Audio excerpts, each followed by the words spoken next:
Hi students, welcome to lesson 2 on flotation and the law of flotation. Last time we saw that the law of flotation states that when a body is floating in a fluid, then the weight of the displaced fluid and the weight of the floating body are equal. So today I want us to look at this. When a body is floating in a fluid, then these equations are true. These equations hold. The weight of the floating body is equal to the weight of the fluid displaced, as we know already. But what is Archimedes' principle saying? According to Archimedes' principle, we know that upthrust, when the body is totally or partially immersed in fluid, then it displaces an upthrust which is equal to the weight of the displaced fluid or liquid. Let me use liquid. That is Archimedes' principle, right? So if we are saying that law of flotation is saying that weight of a floating body is equal to weight of the displaced liquid, then I can equate weight of displaced liquid to upthrust. And we know that upthrust is the same as apparent loss in weight. And it is calculated as true weight minus apparent weight. Right? And we know that it is the upthrust can also be calculated this way. Why are we saying that? Because we know that weight of displaced fluid from this equation can be rewritten as mass of displaced fluid, let me use md for mass, times acceleration due to gravity. Then we know from density to be mass over volume, right? So mass is what? Rho times v. So we can say that if I want to find the mass of the displaced liquid, then it's the same as the density of the liquid, rho L, times volume of the displaced liquid times G. That is why we have this equation there. That is why we have this equation here. Alright. Then we know that how do we express this? Assuming you know the cross-sectional area.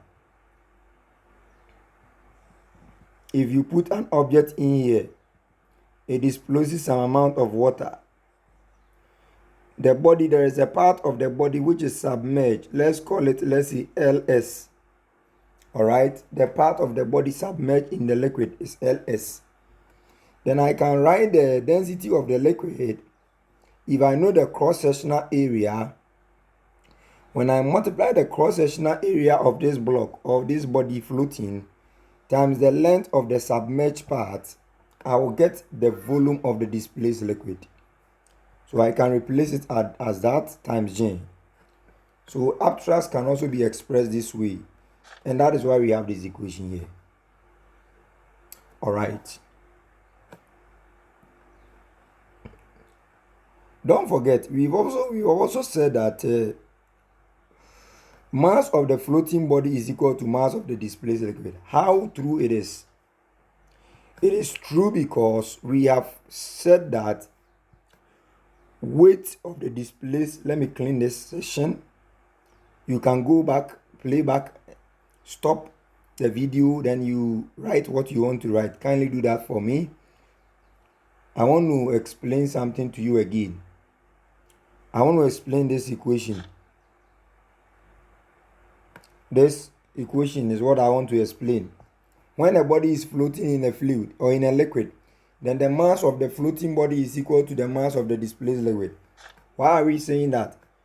According to the law of flotation, all right, from the law of flotation, we know that weight of the floating body, all right, is equal to weight of displaced liquid. This time I'm not using fluid, I'm using liquid. Liquid. Okay. So then what can we write here?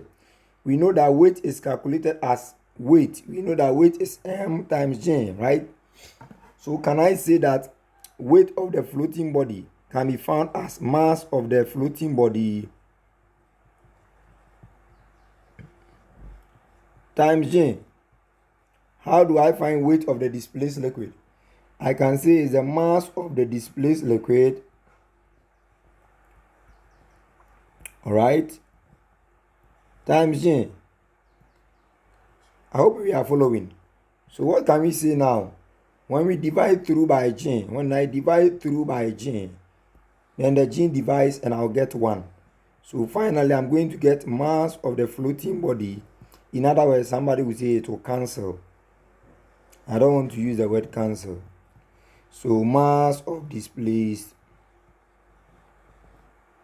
liquid. That is what we are trying to see. So this is why we are trying to say in this point that when a body is floating, the mass of the floating body is equal to the mass of the displaced liquid.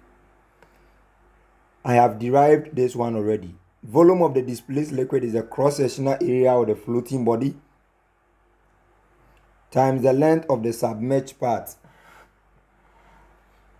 And according to Archimedes' principle, when a body is immersed in a fluid, then the volume of the liquid displaced is equal to the volume of the submerged part. So Vs is the volume of the submerged part. So the volume of the displaced liquid and the volume of the submerged part are equal. And it can be calculated as the cross-sectional area times the length of the submerged part. So let's take note of these nice equations we have here. Then if the body is floating, still on flotation. So if this is our liquid, this is the body floating. There is a part above and there is a part below. So let's call this V submerged, Vs, and let us call this part Va above. What is going to be the volume of the whole body? This floating body, the volume is going to be calculated as the volume of the part above the liquid surface plus the volume of the submerged part of the body. So that is why we have these nice equations here. Hope to see you in our next lesson where I'm going to apply these equations to solve questions for you.